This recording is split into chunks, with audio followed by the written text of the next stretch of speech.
Hey everybody out there in YouTube land, welcome to another episode of the Sidewalk Saint with your host, the Brother Phil. Today we're going to talk about irresponsible mind power and how to be responsible with your mind power.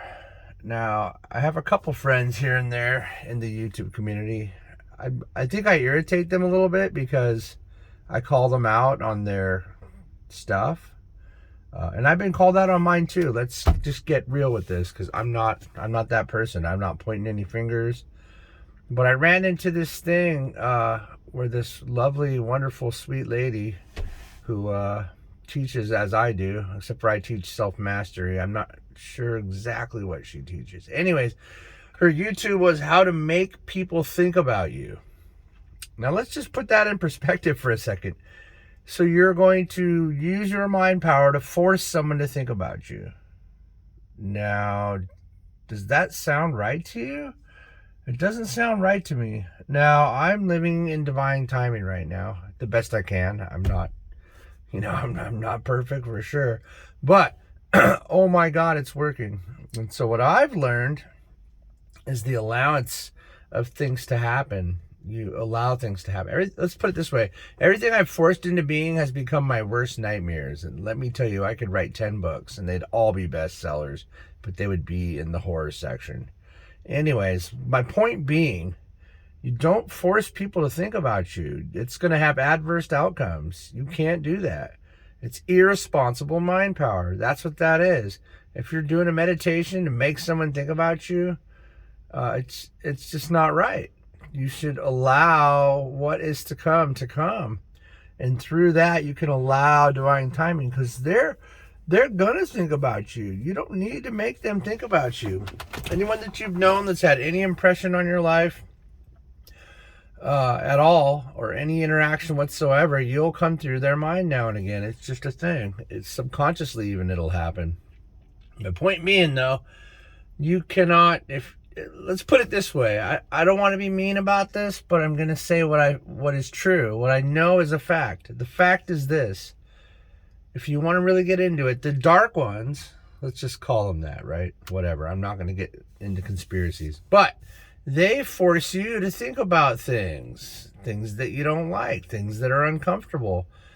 It's the very same thing they've been doing to us to get us to destroy the planet and to be afraid of each other, to be in fear of everything, to be willing to go to war and kill. This is a big deal. You cannot be irresponsible with your mind power. Going throughout your day, the key thing is to witness those things that aren't yours, because you're not going to let them be yours, because you don't want them to be yours. The bad thoughts, like you see a person, and then you just instantly hear something, insult or a label to the person, and we all do this. It's there. You know why it's there? Because it's not your thought. Because you wouldn't think that. Why would you waste your time even putting energy into something like that? Think about that. Why would you waste your time putting energy into thinking something bad about anybody? Why would you do that? That's silly, right? Keep your energy within you and in your orbit and in your energy field. Keep it there and keep it positive, right? Because that's what we're all working on. That's what we're all working at. So it's irresponsible mind power is what that is. And you don't want to be irresponsible with your mind power. You want to be responsible with it. You want to, when I see someone, I try to just witness the thing. If my mind tries to give me a thought about them, and it always does, it's always going to say something. You don't want to put labels on things, because then you're allowing that thing or person to be what they could be. You don't want to assume what someone's going to do, because you might actually make them do it. It's that powerful. So making someone think about you, absolutely not. I'm not going to have a standpoint of being fully against this. Do what you're going to do, but you have to experience all your creations. So if you force people to think about you, here's a really good example. A long time ago, excuse me, before I was in self-mastery, before I knew I was doing self-mastery, because I was doing it inadvertently and not knowing what was going on. But I'd say about 20 years ago, I had a girlfriend, and I lived on the beach with her, and she was very beautiful, just amazing. But I knew she was in the military, and I was helping her get through school and stuff. We were trying to make it work like everybody in the world.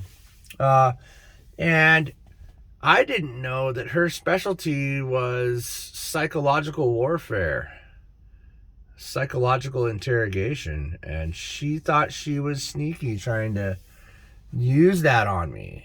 And let me tell you what happened. Not only did we break up in a rough way, but the outcome was horrible. Like, she toyed with my brain to have me thinking about her. And it's the same thing. And I didn't want to talk to her. I didn't like her anymore. I didn't want to hate her, but I had to, because she had inserted herself firmly into my brain and done all kinds of whatever she did. She messed me up so bad. I'm like, I called her to tell her to you know what, because what did you do? Why did you do this? I mean, and I'm like, and I called her. She didn't say nothing. It was her fault. She had washed my brain clean and inserted herself firmly in it. You know, and that's just horrible. It's the same thing. Do not make anyone do anything, my friends. And I'm trying not to get too excited, because when I get to the personal examples, I kind of pull up the energy from that time. But anyways, all forgiven, and I hope she's doing great. And bless everyone on your path. But don't do that. Do not manipulate people. Now, if you want, through loving intention, you can guide people to closer to what you might want them to be doing. That's not necessarily so bad. If you're like, look, my son, if I wanted to do something, like, look, dude, he's like, why do I gotta do that? I'm like, because I love you, man. And you know what? They can't say nothing to that. That's that's kind of the back door way. That right there is that is, I guess we'll call it the default. You can through loving intention, if you show someone that you're doing caring things, they see it. It's very powerful. I'll tell you what, when I first met my wife now, her parents were Vietnamese, and I learned their traditions and came into their house and showed them their own traditions from me, and they were very impressed. I was showing them through love that I was not just some dude, that I was a guy that was thoughtful, and I followed their traditions more or less in their house, like really, really intricate stuff. It was amazing. But anyways, yeah, that's all I'm saying is, don't make people think about you. And I'm going to give you the solution to this. What you need to do is you need to allow all things to happen according to the best and highest outcome for you and for the people around you, right? We all know this. This is standard stuff. But here's the secret thing. You want to add divine timing to it. So add divine timing. Overlay divine timing on top of that. It's such a big thing. It's so amazing. I'm speechless as to what's happening in my life. Let's put it that way. Utterly and absolutely speechless. It's just amazing. I can't. Anyways, I don't want to keep being speechless and just sitting here having you on the hook, trying to listen to me. But overlay divine timing on everything that you do, everywhere you go. Just see it. See divine timing. If you're worried about something, overlay divine timing on it. It's just amazing. Divine timing is your higher self running the show. And your higher self wants the most amazing miracles of outcomes in your life. Believe it.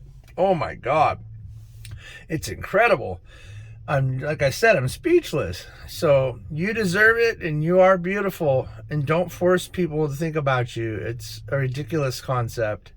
And a bad idea. Everything you force will always have adverse outcomes. And so that's all I wanted to say today. And I hope this helps you guys. And I love you a lot. And we'll see you on the next one.